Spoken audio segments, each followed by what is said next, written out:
As you trek through the rolling hills of the open countryside, you see a spectacular panorama as the landscape stretches endlessly around you. Stabs, the rogue, notices something strange.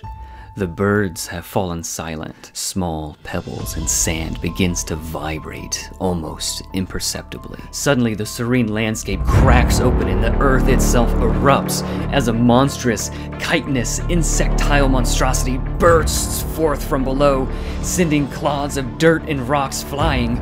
Roll initiative.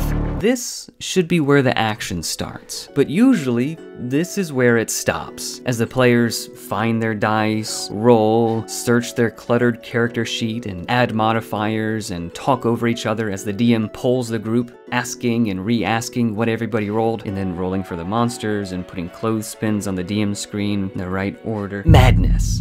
Players go first. Whoever is ready first goes first, with play proceeding around the table clockwise. Everybody can clearly see their turn coming. No more getting caught off guard. If the person next to you is going, then you're next. Book, the wizard, is thinking, and Grudge, the fighter, is looking for his dice. So, Stabs goes first. Stabs wants to attack. They don't call me Stabs for nothing! Normally, this is where he'd roll a d20, and then check his character sheet to see what modifier to add, then confer with the DM, who will check the monster stat block, and then communicate whether or not he hit, and give him permission to roll his damage dice or not. Again, this is madness.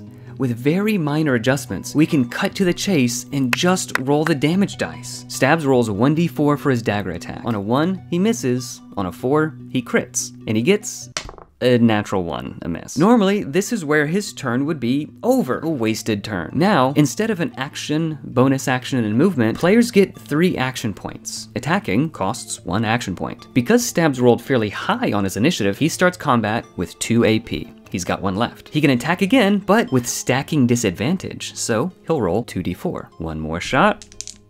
A 4 and a 3. Nice. The DM says that this ankheg has medium armor, which means no need for him to add his dex modifier. He deals 3 damage. With no AP left, he'll use his cunning action for free and run away from this big scary bug. His turn is over and he recharges all 3 action points. Book is ready to go next. He rolled pretty bad on his initiative, so he'll only start his turn with 1 action point. He'll spend it by misty stepping away. His turn is over and he gets to recharge all 3 action points. Grudge, like Stabs, rolled fairly well on his initiative. He starts his first turn with 2 AP, but he was knocked prone and trapped under rubble when the bug attacked, so he uses his first AP to clear it out of the way and stand up. Then he makes an attack with his battle axe. Rolling 1d8, he gets a 6 and deals that much damage. His turn literally took 4 seconds. Not having to mess around with multiple rolls or conferring with the DM or anything else, he just rolls and deals that much damage. It's the ankheg's turn now. Monsters, likewise, just roll their damage dice. They miss on a 1 and crit whenever they roll the maximum amount. So easy, so fast. The ankheg's attack is 2d6 plus 6. Whenever an attack uses multiple dice, pick one of them ahead of time as the primary die for seeing if it hits or not. A die of a different color or whichever die lands the furthest to the left works fine.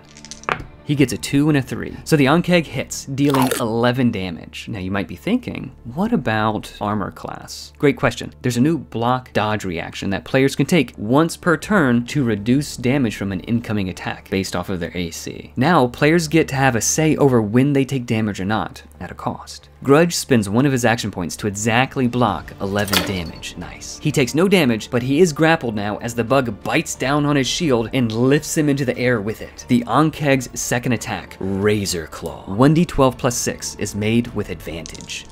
Rolling 2d12, he gets a 4 and a 12. A critical hit! On a crit, the damage dice are rolled again and added to the total. Rolling another d12, the ankheg gets a 3. Grudge takes a huge 21 damage. Stabs his turn. He spends his first action point to run back up to the big bug, his second action point to make an attack. With sneak attack, he deals 8 damage. With 1 AP left, he'll make an extra attack, but this time with disadvantage. Rolling 2d4, he gets 2 4s. Taking the lower die, it's still a critical hit. Amazing. Rolling 1 more d4, he gets another 4.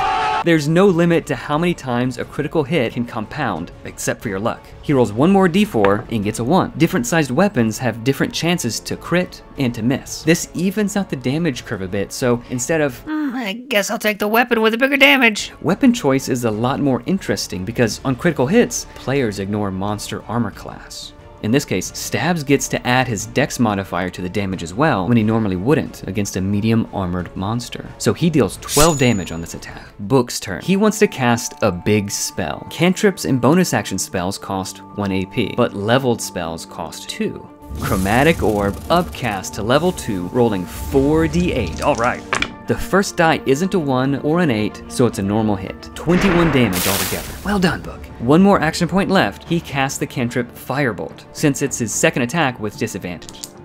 10 and a 4, so 4 more fire damage. Because Grudge spent 1 AP blocking damage, he's got 2 left at the start of his turn. He'll use the first to escape the grapple. His last action point to deal 5 damage. Finally, he's gonna action surge and attack for 6 more damage. Very cool. The ankheg's turn again. After taking that much damage, it has all of its dozen eyes on the wizard. It skitters over to Book, sending grass and rocks flying. Now, the rogue and fighter could make an opportunity attack, but it'll cost an action point, and all opportunity attacks are made with disadvantage. Now it's an interesting choice, rather than an automatic decision that just slows gameplay down. Since Grudge has a larger weapon die, disadvantage is less likely to cause him to miss an opportunity attack, so he takes it. Rolling 2d8, he's gonna deal 4 more damage. The ankheg comes in hard with a big bite, 2d6 plus 6, dealing 14 damage. Now, Book is a wizard, not nearly as heavily armored as the fighter. He's gonna need some magical help. The shield spell allows him to absorb a bit of extra damage. He'll spend 1 AP on the reaction spell and take only 5 damage. The ankheg's Razor Claw attack hits even harder though with a very unlucky roll. It sends Book all the way to 0 hit points. Now, this is normally where a PC would go unconscious and not get to play any longer. But that's stupid. People come to play, let them play. He's not unconscious, he's a hero. For hitting 0 hit points, Book gains 1 level of exhaustion and the dying condition. Not great, but at least he still gets to play. He'll have 1 AP to spend on his turn.